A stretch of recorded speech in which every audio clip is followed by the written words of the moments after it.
Good afternoon and welcome to the Iowa City Foreign Relations Council's program featuring guest speaker Dr. Sarah Glasser. Thanks to Dr. Glasser and to everyone who joined us online today. My name is Iyad Saeed. I am an ICFRC board member and co-chair of the program committee. ICFRC wants to acknowledge and thank its annual donors, members, sponsors, and partners for their support.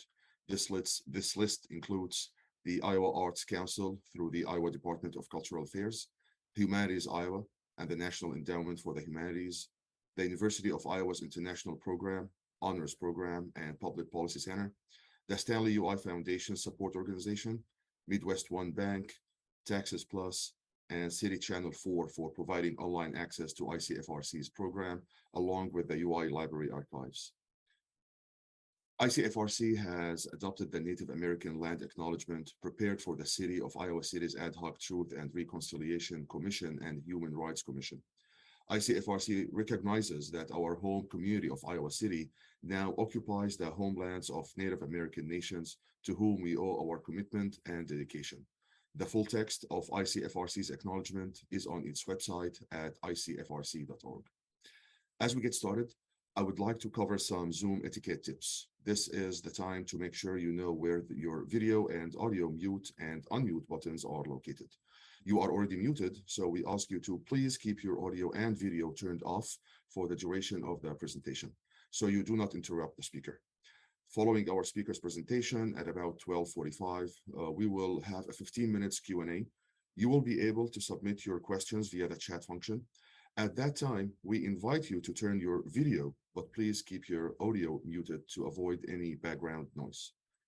I would now like to introduce Dr. Glasser. Dr. Sarah Glasser leads the newly formed Oceans Futures team, for which she is developing programming around ocean and climate security. The Oceans Futures technology platform will engage maritime stakeholders around the security implications of climate change for marine ecosystems. She is interested in exploring and preventing conflict between marine resources users where it will be most likely or most impactful. She has experience working with a wide range of stakeholders, including those in international militaries, foreign government ministries, academic institutions, and coastal fishing communities. Her geographic expertise is in coastal East Africa, the Horn of Africa, and the California Current. Sarah joined World Wildlife Foundation, WWF, from One Earth Future, a peace-building foundation, where she directed the Secure Fisheries program. Secure Fisheries worked on fisheries conflict prevention in Somalia, and Sarah led their efforts at establishing conflict-sensitive fisheries co-management, collecting fisheries data, and quantifying IUU fishing in the Horn of Africa.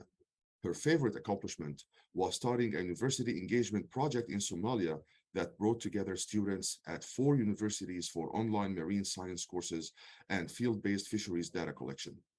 Before working at OEF, she had academic appointments at the University of Denver, College of William and Mary, Virginia Institute of Marine Science, and the University of Kansas and Scripps Institution of Oceanography. Sarah was raised in Kansas but fell in love with the sharks through the books and TV series of Jacques Cousteau. She earned her PhD from Scripps Institution of Oceanography, where she studied the food web ecology of North Pacific albacore, racking up hundreds of seasick hours aboard commercial and recreational fishing vessels. Please join me in welcoming Dr. Sarah Glasser, who will talk about preventing future fish wars. Well, thank you, Iyad, for that wonderful introduction. I really look forward to the discussion at the end of this presentation. So I do have about maybe 25 slides to go through, and thank you for helping me to facilitate the conversation. So I started off in the blurb about this presentation asking the question, why would a group like World Wildlife Fund be interested in issues such as what we are calling future fish wars, or more importantly, maritime security issues. And very recently, the Oceans team at WWF's US office has been led by an alumni of the University of Iowa, Johan Bergenes.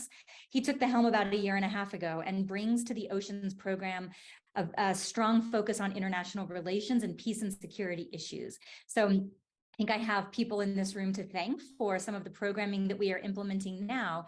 But the new motto, our new slogan for the oceans team is right here in front of you: healthy oceans that benefit the planet, people, prosperity, and peace. We call those the 4 Ps. And I was brought on to lead a new program around connecting the work that we do as a conservation organization and wildlife preservation organization, one of the oldest in the world, to efforts at peace and security around the world. Let me see if I can advance slides. There we go. There are a lot of connections between conflict and conservation. So the first is that very directly, conflict over ocean resources can destroy habitats, cause pollution, and kill wildlife. So conflict is one of the drivers that we at WWF want to try to understand as a way of preserving habitat. Number 2, specifically to the topic today, conflict over fisheries can drive societal instability and suffering, and it also creates mistrust between communities and their government, damaging conservation efforts. Finally, conflict, regardless of what it's about, drives attention and resources away from conservation efforts. So WWF broadly has an interest in understanding the role of conflict in shaping our world, in shaping human society, and in how that affects our ability to achieve conservation outcomes in all of the areas in which we work around the world. So to set the stage, broadly speaking, I want to talk a little bit about the problem that we're facing and why that problem has come about, because it has important implications for the kinds of solutions that we would seek to see. So the first is that the ocean is demarcated into territories. A lot of the ocean is considered the high seas, and on the high seas, there are some international agreements, treaties, and even laws that govern what happens at in the high seas. But there's a famous project called the Outlaw Ocean, which specifically looks at the role of lawlessness and the wide open ocean in driving conflict, both at the individual level and at the international level. The high seas began 200 nautical miles outside of a nation's territory. So if you look at where the land is, the territorial sea is considered 12 nautical miles from where the average high and low tide area is, out to about 12 nautical miles.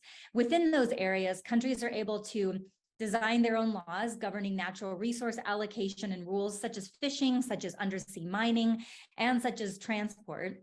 And there's really a lot of legal control over that area. But then between 12 nautical miles from shore and out to 200 nautical miles from shore, that's called the exclusive economic zone. And that idea and formalization of that idea has only been around for about the past 40 or 50 years or so. And those 200 nautical miles, the EEZ as we call it, countries have some control over those waters. And in particular, they have the ability to license the use of natural resources and access to natural resources to other countries. And so you see, and there are also rules governing who's allowed to ship and transport in those waters and how countries respond to emergencies, that sort of thing. But for the purposes of this talk, it's important to know that between 12 and 200 nautical miles from shore, those areas are really the area where there's a lot of overlap between a country's maritime forces, be it a Navy, a Coast Guard, or a Marine Police, and ships, including fishing vessels from other countries. And one of the problems that is really driving the issue of conflict around fisheries is unsustainable levels of fishing. Now, the chart on the left that shows the different kinds of fish just gives you an idea of how quickly total fish catch around the world has grown and what kind of fish we're looking at. So between 1950, and these are kind of old data, but the graph is really nice. Between 1950 and 2000, there was at least a tripling of the amount of fish caught in the world's oceans, less than 50 million metric tons per year, up to almost 150 million metric tons. And about 1/4 of that is estimated to be illegally caught. I'll dig into what that means in just a little bit. But most of the fisheries that are caught, you can think of invertebrates like shrimp, lobsters, ground fishes such as cod, hake, flounder, sole. The vast majority of that is pelagic fishes made up of things like tuna, sardines, and anchovies. And in this particular paper singled out the single most single species fishery in the world, the Peruvian anchoveta. And then you can see here, they've included discards, so fish that are caught and therefore removed from the world's oceans, and then illegally caught fish. The problem is that since the 1950s, and the reason the time series starts there is that's when we started having coordinated efforts at collecting data at the UN Food and Agriculture Organization, the number of stocks that are considered collapsed or overexploited have gone from almost 0 to greater than 50%. So 1 in 2 fish caught in the world are coming from stocks that are poorly regulated, unregulated, or regulated but overexploited. And this is very bad news for the world's overall fish stocks. One of the problems is that there is fishing pressure all over the world. Almost no place in the world is free of fishing activity. This is a satellite-based screenshot of fishing vessel activity. The greater you see the light, the greater density of lights, the higher concentration of fishing vessels in that region. This is from a project known as Global Fishing Watch, which provides tracking data for the world's fishing fleet. But I will say mostly only fishing vessels of a certain size, about 30 gross tons or larger. So these are industrial and commercial size fishing boats that can hold crews of anywhere from 12 to 30 or 40 people, and that move around the world. There are a lot of fishing vessels that are not captured in this image, and those are the very small scale subsistence boats, artisanal boats, those that may have anywhere from 2 to 4 people on board, and that are not using tracking devices that are communicating with satellites. But this gives you an idea that the world's global fishing fleet is everywhere. It's concentrated in the tropical bands where we have a lot of tropical tuna fish, and in certain parts of the world.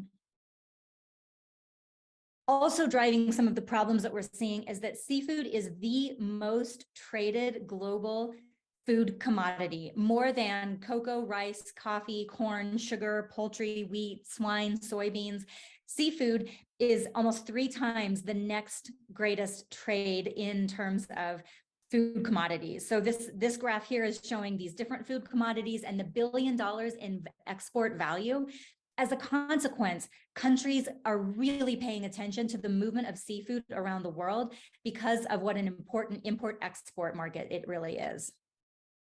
And finally, I already mentioned that about an estimate provided about 1 in 4 fish come from illegal fishing.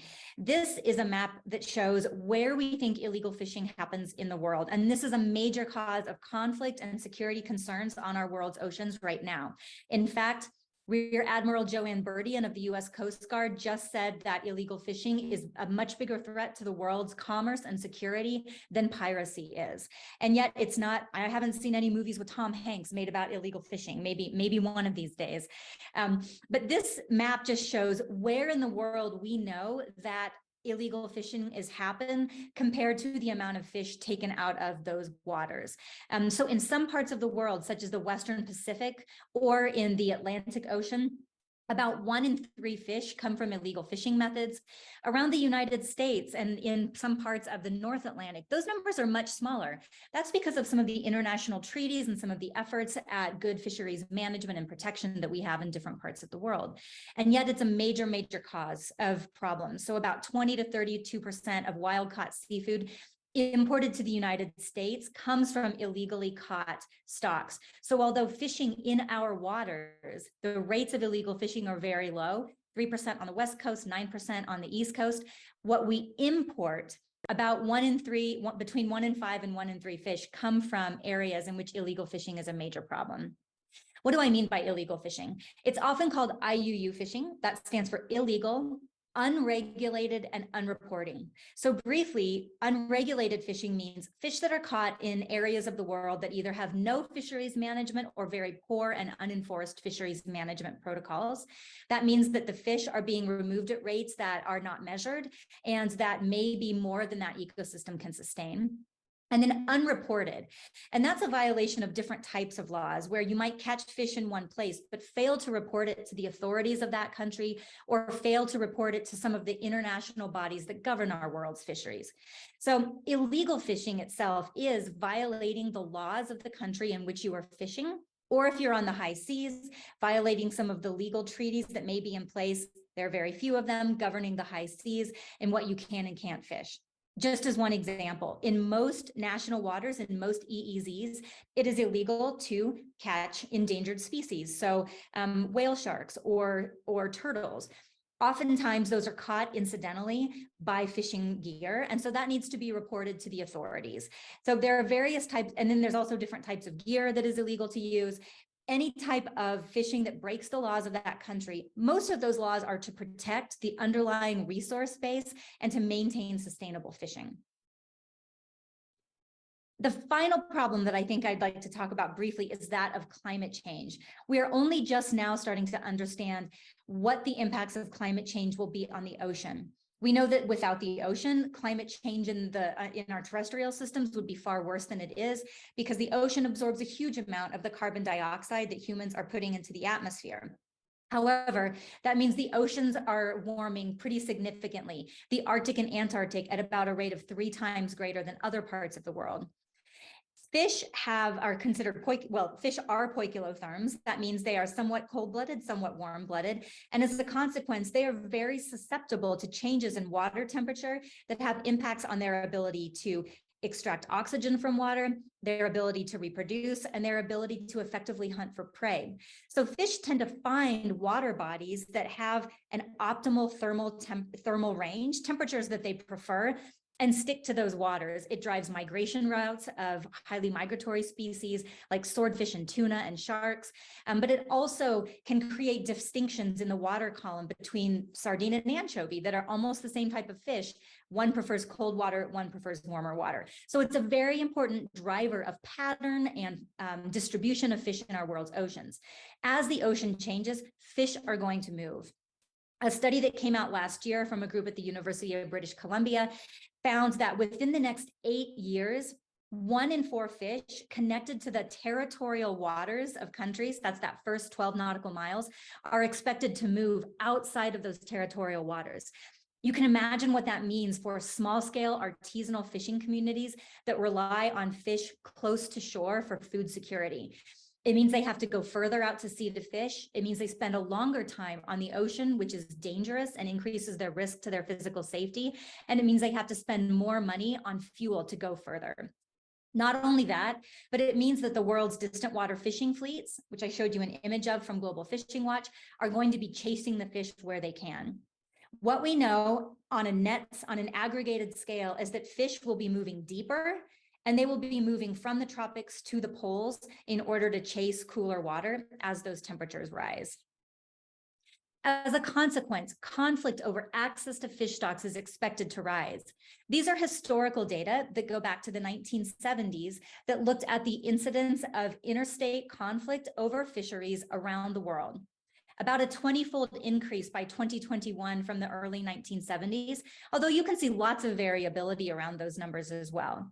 But what we know is that conflict over fisheries is expected to grow as fish populations decline and move, and as countries become less able to easily and affordably access those fish stocks. In fact, some work that I've done with Cullen Hendricks, who I think presented to this group maybe last year or last semester, has looked at climate-related interstate disputes that are militarized and the role that that climate-related phenomena such as El Nino events may play. And while we're still at the very exploratory steps of learning about this, and all that means is we have correlations, but not necessarily causations, we know that there are clumps of interstate fisheries disputes. The South China Seas are featured in the middle of this map here, and that a lot of these are more likely to happen under conditions of El Ninos, where waters and the temperatures associated with those waters change and the variability in those. So global climate models predict that El Nino events, which is a movement of warm water pulses in the Pacific Ocean, will increase in frequency in the future. We suspect that will drive the way that the distant water fishing fleets in our world chase fish. The impact of all of this is very multidimensional.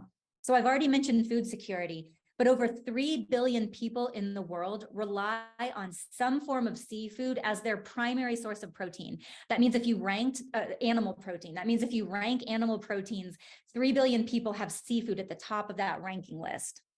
It's also important for maritime security. So there are fishing vessels around the world that have been boarded by navies, by coast guards, and the interactions and violence levels of those interactions are starting to increase. I'll talk about one case study in a minute.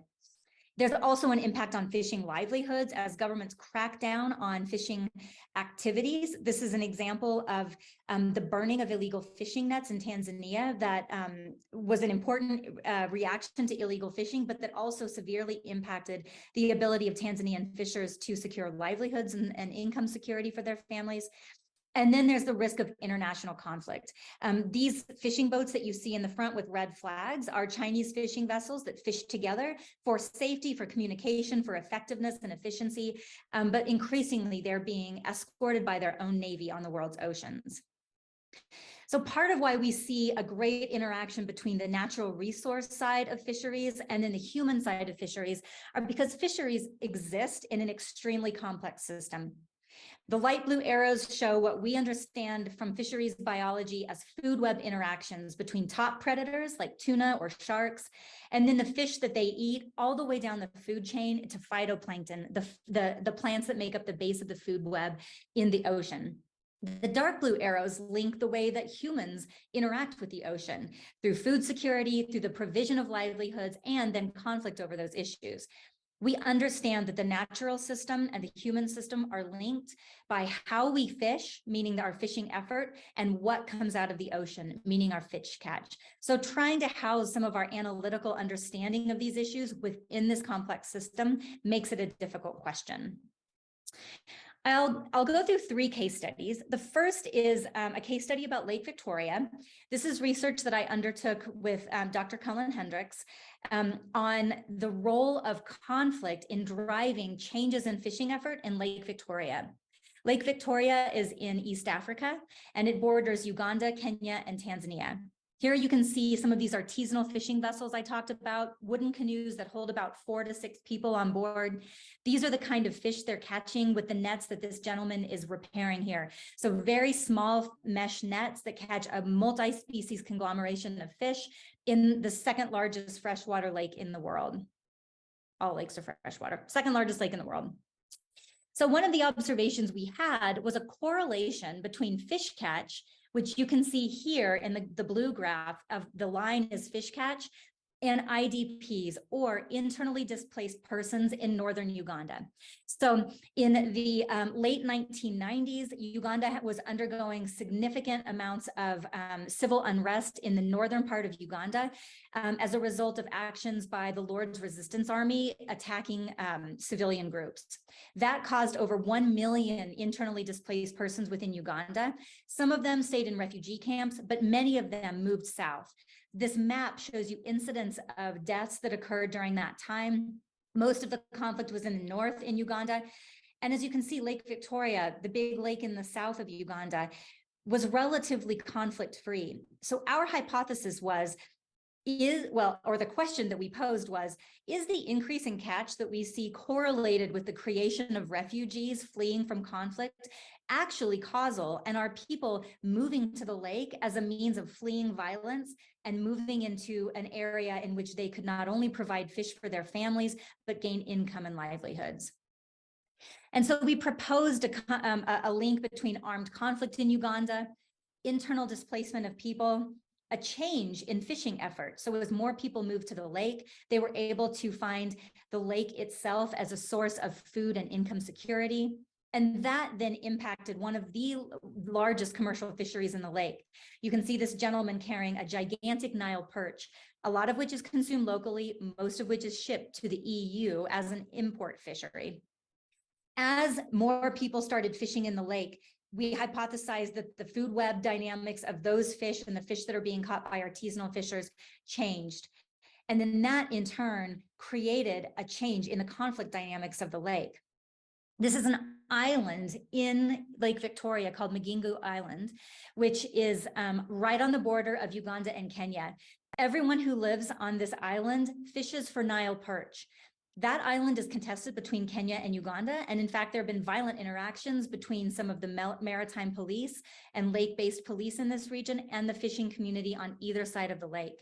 So as we see conflict dynamics in Lake Victoria change and a decline in the amount of fish available as fishing catch goes up in other areas, we're following the way that ongoing conflict in this region very much develops. The second case study is that of the Horn of Africa. In my introduction, it was mentioned that I worked in Somalia for about the past 8 years. And the work that I did looked at the interactions between piracy off the Horn of Africa and the role of fishing vessels. This is a fishing vessel just off the coast of Somalia that's on fire because it's been attacked. This is sort of an iconic image that represents Somali piracy. You can see a large boat that has run ashore in the background and a young, very young man actually, who is posing in front of it. So Somali piracy peaked in about 2010 or so and has since been in decline, but fishing vessels were one of the main targets of Somali piracy, which led to the capture of humans, which led to a significant amount of death, and which led to billions of dollars in lost commerce because other vessels, cargo vessels, personal vessels, and fishing vessels had to veer much further around the Horn of Africa. The two pictures that you see on the right here show illegal fishing. Every single X around the Horn of Africa, red X, is the location of an illegal fishing vessel that did not have permission to be fishing there. This is aggregated over time, but a study by the Environmental Justice Foundation and Global Fishing Watch showed that the largest illegal fishing fleet in the world was the Iranian gillnet fishing fleet operating off of Somalia. We showed also in my research that these blue lines are AIS tracks of European vessels and Chinese vessels that were fishing in the Somali EEZ without permission. So the dotted line shows that territorial demarcation. The blue lines show where fishing vessels are transiting into the EEZ without permission and fishing there. So as a consequence, I did some work with some researchers, Colleen Devlin, Josh Lambert, Sierra Villegas, to understand fisheries conflict in the region, what was causing it, where it was happening, and what the consequences were. We developed a database by reading media reports and coding those reports to identify fisheries conflicts in the Horn of Africa and the East Africa region. So we included Djibouti, Yemen, Eritrea, Somalia, Kenya, and Tanzania in our database. And we looked at 30 years worth of media reports. And what we showed was that, yes, there was a strong increase in fisheries conflicts, but a peak right here around the peak of piracy. So again, correlational, but a large increase in conflict over fisheries at the same time that piracy was peaking in the Horn of Africa. We also learned where this conflict was taking place. 33% of it was taking place in Kenya, and 27% of it was taking place in the waters around Somalia. Who was taking place in this conflict? About 1 in 5 conflict actors were domestic fishers, but 4 out of 5 were someone else, including foreign fishers, government actors, bandits, also known as pirates, regional government actors, regional security actors, and militaries. So only about 1 in 5 actors were from domestic fisheries themselves. There's a lot of conflict over access to fishing grounds that happens that don't even involve fishers. The causes of those conflicts include arguments over the demarcation of those fishing grounds, illegal fishing, the presence of foreign fishers, and weak governance. I won't go through all of those other bars, but this is the understanding that we have of the relationship between governance and rule of law, the presence of foreign fishing vessels, and then the causes of fisheries conflict. The most common consequence of that conflict were arrests, people getting arrested. But because of the large role of piracy in the region, there were over 1,500 abductions. Some people were held in captivity for years. Some died in captivity. Some were held only for a few days before being released. But 1,500 over those 30 years of data collection. Injuries, and then almost 500 fatalities as a consequence of those conflicts. The final case study, and this was in the blurb, is about Ecuador and the Chinese fleet. This is sort of a newly emerging issue, and I don't have data about this, but it's a really interesting change in the dynamics of the Eastern Tropical Pacific that is of particular interest to the US government, not only because it's occurring in our hemisphere, but because of some recent developments in the own priorities of our federal government. So the map that you see here on the left, this is Ecuador. Ecuador is has the green spots. Those are national parks within the country of Ecuador. And then outside of Ecuador, the famous Galapagos Islands, home to Charles Darwin's understanding of his theory of natural selection, as well as some of the oldest tortoises in the world, and just an amazing and iconic place for wildlife conservation. So the national park around the Galapagos is completely, there's a complete ban on fishing, commercial fishing inside the national park of the Galapagos. But then again, the EEZ extends 200 nautical miles from the Galapagos. It doesn't overlap with the inland EEZ of Ecuador. So it's in a lot of ways its own sphere. What you see over here is a map from Oceania, which shows the fishing effort of the Chinese fishing fleet. And you can see them following the law. They are actually outside of the EEZ, but look at them just hugging the line there. This is a very common tactic, not just by the Chinese fleet, by the EU distant water fleet, by a lot of different fishing fleets that operate legally, but that really kind of, you know, they're really pushing the limits here. They're just right up against that boundary of protection that Ecuador and the Galapagos have established for themselves. However, just last August, a squid fishing fleet from China was fishing offshore of the Galapagos and had an interaction with the US Coast Guard, which is fairly unprecedented. There were about 24 vessels in the Chinese fleet, including one large boat that collected the squid from some of the smaller boats. As the US Coast Guard vessel approached, making it clear that they were there to do inspection on the fish that were on board, most of the fleet turned and fled. So first they're fleeing the US Coast Guard, which is, you know, it happens, but still a relatively bold maneuver. One of the fishing vessels actually turned and ran straight at the US Coast Guard in order to ram it. Now, they didn't come very close to each other. The US Coast Guard vessel had ample opportunity to maneuver to avoid being rammed. But that is setting the stage for increased geopolitical tensions in different parts of the world between the US and China, far from the US, far from China, over issues of access to fishing grounds in a US ally, the Galapagos, or the Ecuadorian Galapagos. So more than just understanding fisheries, in order to understand the issues of geopolitical insecurity on the ocean, we need to think about maritime insecurity beyond just fisheries and to think of it holistically. There's a project at the US Naval War College being led by Dr. Curtis Bell called Stable Seas, and it is trying to create a comprehensive and quantitative understanding of maritime insecurity around the world. Maritime insecurity can be defined as threats to human, economic, and environmental security from ocean-based activities, commodities, or transportation. The Stable Seas project looks at 9 different axes of maritime insecurity. First, it looks at solutions-based axes, international cooperation, how well are certain countries working together? Rule of law, how strong is the legislative, policy, and judicial context in a certain country? Maritime enforcement, how effective is the Navy or the Coast Guard or the Maritime Police at enforcing the laws that are put on the books? Then there are 3 kind of natural resource or human livelihood-based components. Coastal welfare, how important is the ocean to coastal communities? That could be ecotourism, that could be development opportunities.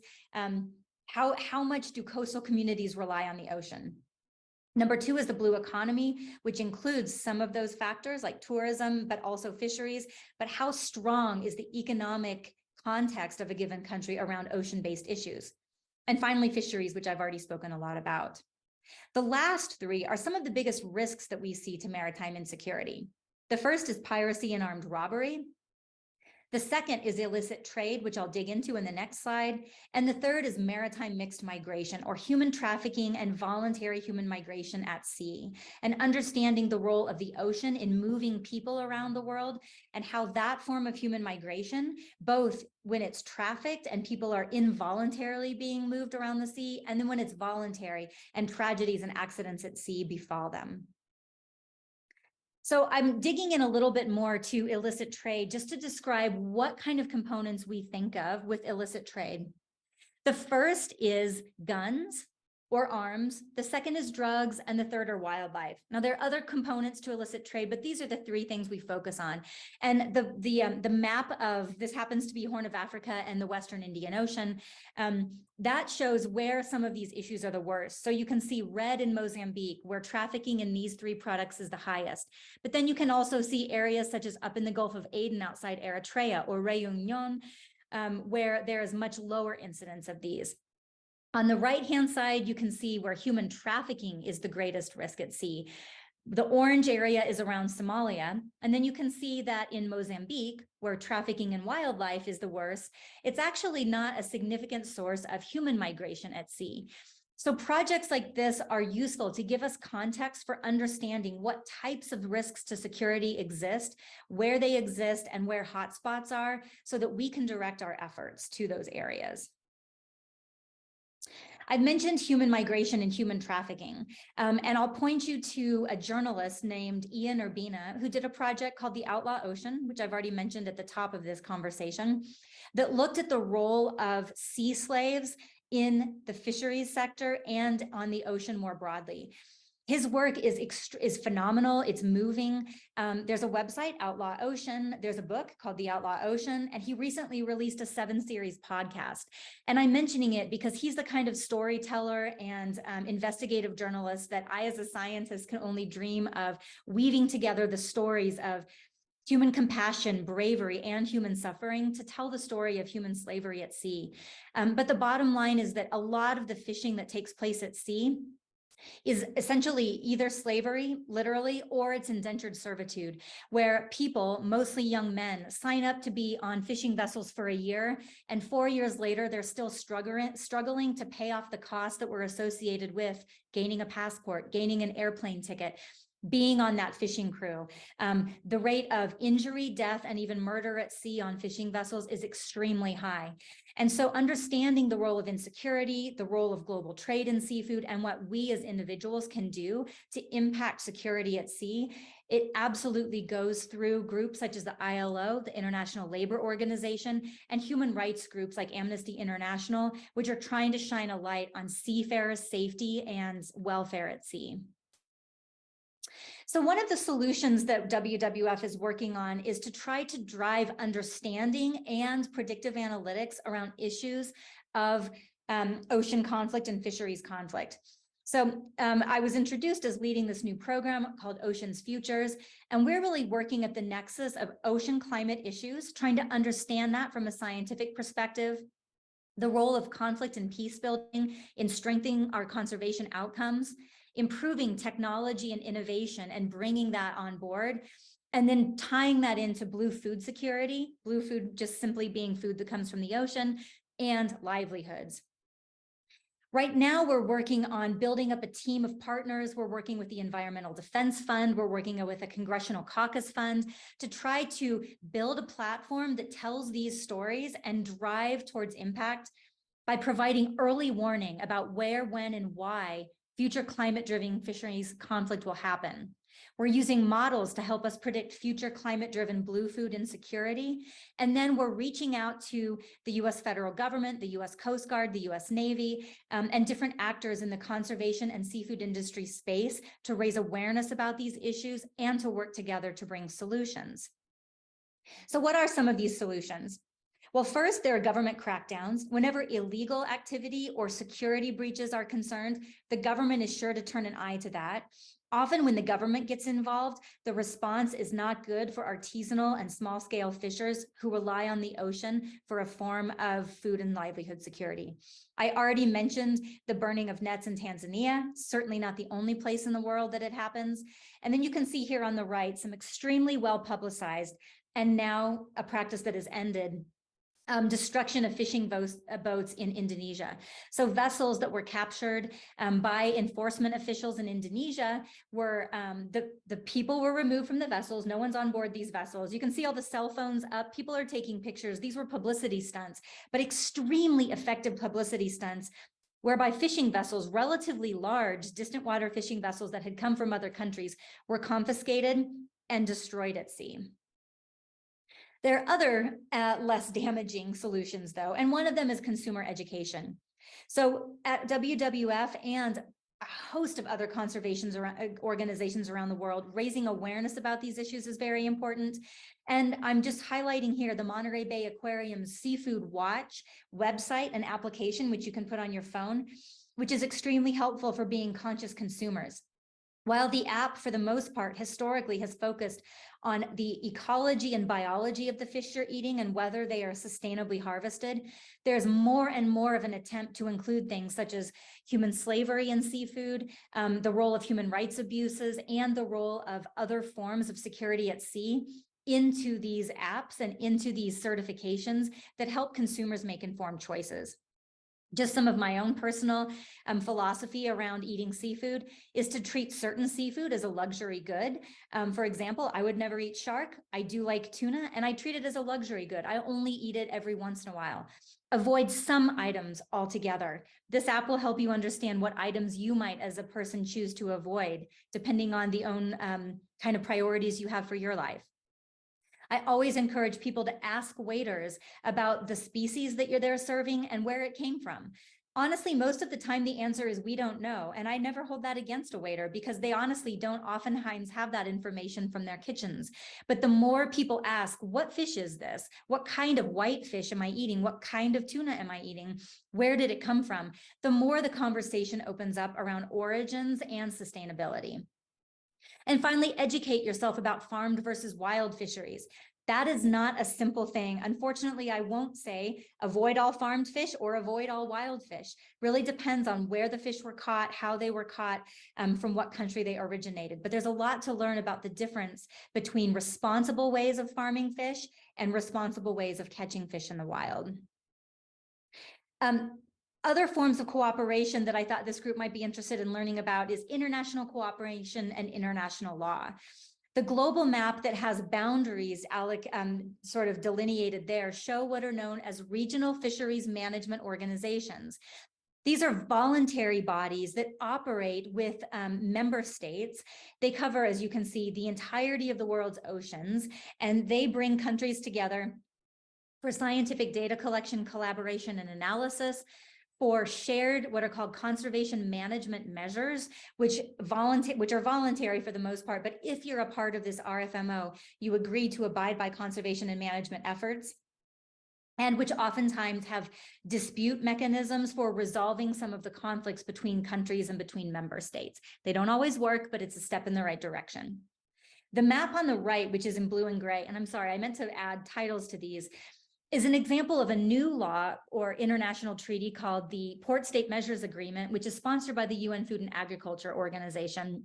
And every country shaded in blue is a signatory. The United States signed this about 2 years ago. Actually, it may have been longer than that. The pandemic, could have been 5 years ago for all I remember. The US signed this and a lot of other countries signed this, and it's coming into effect, and it really dramatically increases customs and port security and the monitoring of seafood coming in and out of our ports. As you remember, it's one of the largest traded global commodities. So we have to have greater resources and attention directed at what's happening in and out of our ports. And finally, we have a lot of attention, resources, and coordination by the US government right now. Just in 2022 and 2023, there's been a major shift in attention from the US government. In the 2023 National Defense Authorization Act, there are specific line items to increase the amount of resources the US government gives to fighting illegal fishing around the world. They've also created the US Interagency Working Group on IUU fishing, which has something like 20 different partner agencies, but which is co-chaired by the US Coast Guard, the US State Department, and who's the third? Oh, NOAA, the National Oceanic and Atmospheric Administration. Those three co-chairs run this, and they've produced this national 5-year strategy for combating IUU fishing in the world. It has excellent goals within it that they want to achieve by 2026. This last year, the United States released a new and updated Indo-Pacific strategy. And as you'll remember from some of my maps and plots, the Indo-Pacific region in particular has some of the highest rates of fishing boats, some of the highest rates of illegal fishing, and some of the highest rates of fisheries conflict. IUU fishing and fisheries conflict and maritime security issues are part and parcel of our new Pacific strategy for the United States. And finally, sorry, the image is a little fuzzy here, but the final graph that might look familiar. It covers the Galapagos and a much greater region of the Eastern Tropical Pacific known as CMAR. It's Colombia, Ecuador, Costa Rica, and Panama working together to protect a major portion of the Eastern Tropical Pacific to allow migration of sea turtles and other endangered species, to allow safe control and management and coordinated management of some of the most important fish from the region, like tropical tunas and mahi-mahi, and then to increase information sharing between law enforcement agencies. The United States has just signed an MOU with CMAR in order to provide capacity building and training. So I always hate to end on kind of a bad note, and I'll mention some of the things that give me hope about increasing resources, attention, and investment in our world's oceans. And that is the ability to support blue economic growth and investment. So these are 4 examples from my former area of focus, Eastern Africa and the Western Indian Ocean. In Port Victoria, the capital of the Seychelles, you can see an amazing example of what the blue economy means. You can see a cruise ship. Right behind that, a cargo ship. You can see wind energy, green energy being provided by the world's oceans. You can see small luxury vessels and small fishing vessels here in the port. You can see hotels showing blue economy and showing tourism. So there is a way to conceptualize of the ocean as a supporter of really important conservation and sustainable blue economic growth. In coastal Kenya, you have ecotourism. In Somalia, you have the increasing role of women in processing and providing fish for local food security. In Zanzibar, which is off the coast of Tanzania, you have drying and collection of seaweed in order to feed, well, not to feed people, but to feed pigs. What are they called? Wild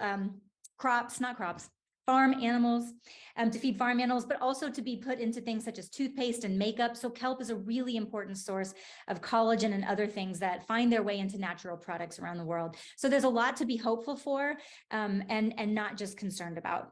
So thank you so much for your attention. I look forward to some of the questions that you may have, and I think I'll stop screen sharing. So if those of you who are interested want to come on to the camera, I would be happy to have the conversation. Thank you. And thank you so much for the invitation.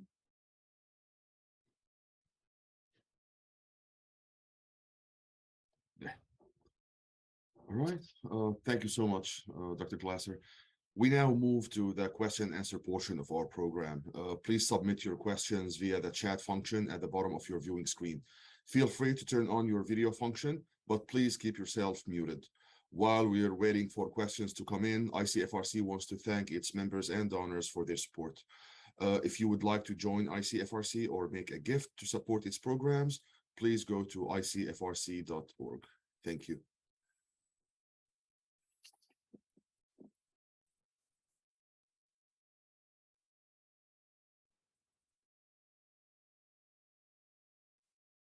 Okay, we have our first questions here.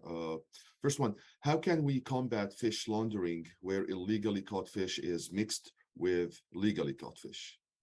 Thank you. And thank you, Dr. Mitchell. That question comes from Sarah Mitchell, who probably interacts with your organization quite a lot, but she's actually one of the initial researchers in the area of fisheries conflict and trying to understand it. There's a statistic that that my boss, one of her former students, loves to quote from a paper that she wrote about 2 decades ago, that 1 in 4 military disputes between democracies between the World War II between the end of World War II and the end of the Cold War, 1 in 4 militarized disputes between democracies were over fisheries. And so those are the kind of foundational forms of research that give us a lot of the basis for what we are doing right now. So Sarah's questions, how can we combat fish laundering where illegally caught fish is mixed with legally caught fish? That's a very good question. It's one of the reasons that international agreements like the Port State Measures Agreement are so important. Right now, I think the number, I might be getting this wrong, but it is less than 10% of all fish imports to the United States are actually inspected. So think about that, not only from a health and safety perspective, but from a security perspective and the ability for us to distinguish legally caught fish and legally caught fish. Now, a fish that is the identical type of fish could be caught legally here, but illegally over here. And if they're all put together on the same vessel and mixed together, how can you tell them apart? Unfortunately, it's very, very difficult and it's very cost intensive in order to tell those things apart. One way is through genetic testing or through understanding sort of the environmental signature that occurs in fish tissue. So some parts of the world, the water looks like this, and you can trace the chemicals and the atomic structure of the water through the fish and understand that fish came from the Pacific Ocean, that fish came from the Atlantic Ocean, based on what the composition of the fish tissue looks like. You cannot sample all fish that way and send it to a laboratory and do those kind of testings. You can't do genetic tests to make sure that that was not an endangered shark versus a non-endangered shark. So it's extremely difficult. I think that we need more observers and more inspections on the vessels of origin. So observer safety is something that has become a very important topic recently. But those RFMOs that I mentioned, a lot of signatories or participants in RFMOs, when they join regional fisheries management organizations, they agree to abide by observer coverage on their boat. That's an outside observer, a third party. They are sometimes paid for by the company vessel themselves, but they really should be an outside group, a third party observer who is able to track where the fish are caught, when endangered species are caught, and keep track of where and when and how much fish came from different places. And then that documentation makes its way to the countries in which the fishing takes place. And then that documentation should be tagged to the frozen crates of fish that move around the world. It's much easier said than done. And it's very expensive, but increasing observer coverage with safety considerations on mind, and also increasing the ability for groups like the US Coast Guard or maritime enforcement officials around the world to inspect fish, randomly inspect fishing vessels to check for these sorts of mixing of fish would be one way that we could do that. It's a very challenging issue though. And Sarah's second question is, more illegal fishing often occurs in areas with contested maritime boundaries. How can WWF help to resolve these conflicts? This is where my communications director would tell me not to answer that question, because the truth is WWF doesn't really get involved in those kinds of political advocacy.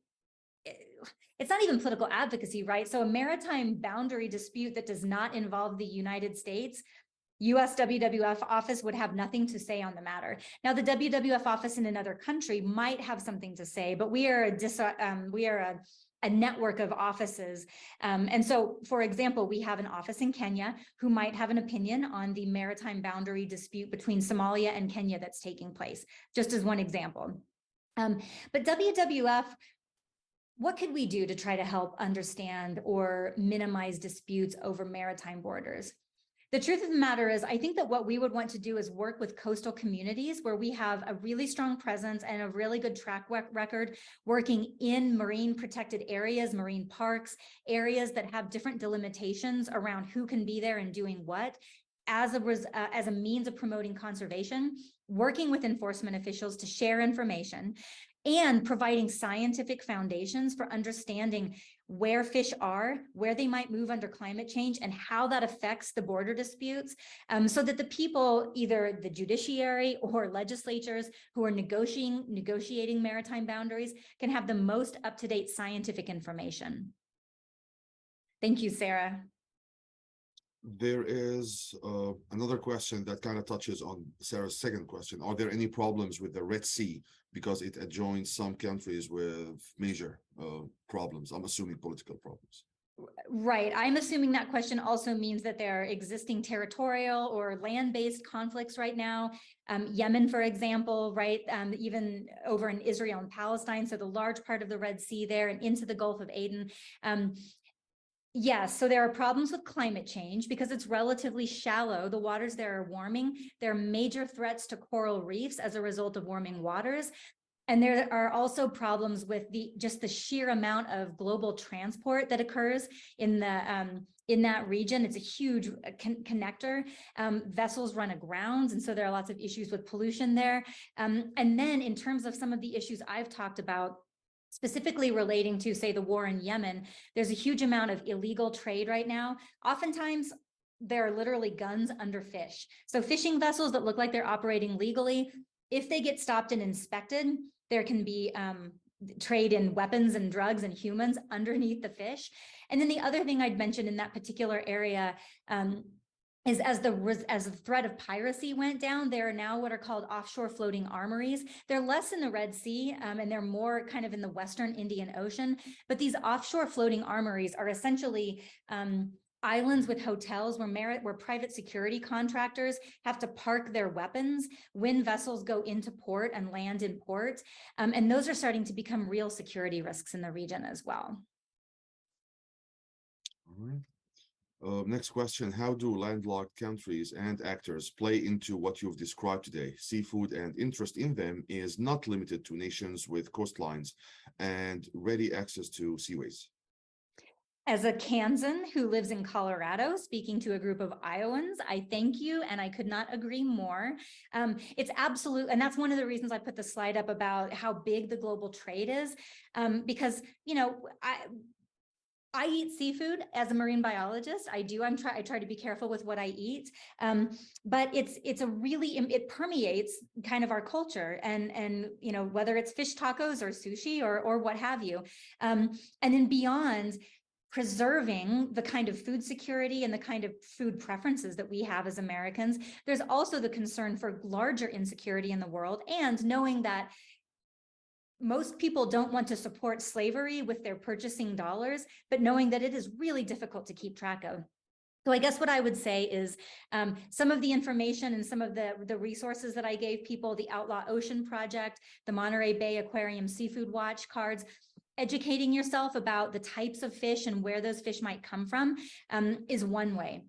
In this case, the US imports something like between 70 and 90%. I can't remember the number right now. Between 70 and 90% of all the seafood we consume is imported from other places. If you travel and you're in Florida or in North Carolina, eat locally. The US has some of the best managed fisheries in the entire world. It's why our rates of illegal fishing are so low.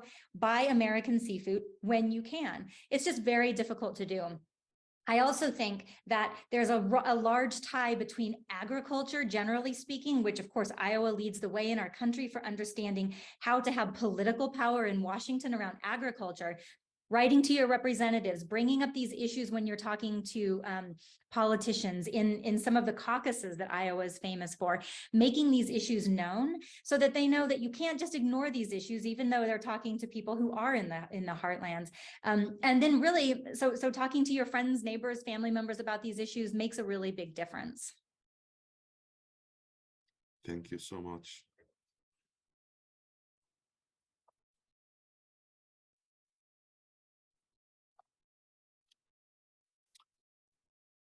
I don't see any other questions unless I missed some. Hopefully I did not. Well, thank you so much, Dr. Sarah Glasser, for your excellent presentation. This was ICFRC's third program for the spring semester. Our next program next week, Wednesday at noon, features speakers Karen Edwards and John Edwards from Grinnell College. They will speak on helping international students arrive and thrive. Thank you for joining us today. We are adjourned.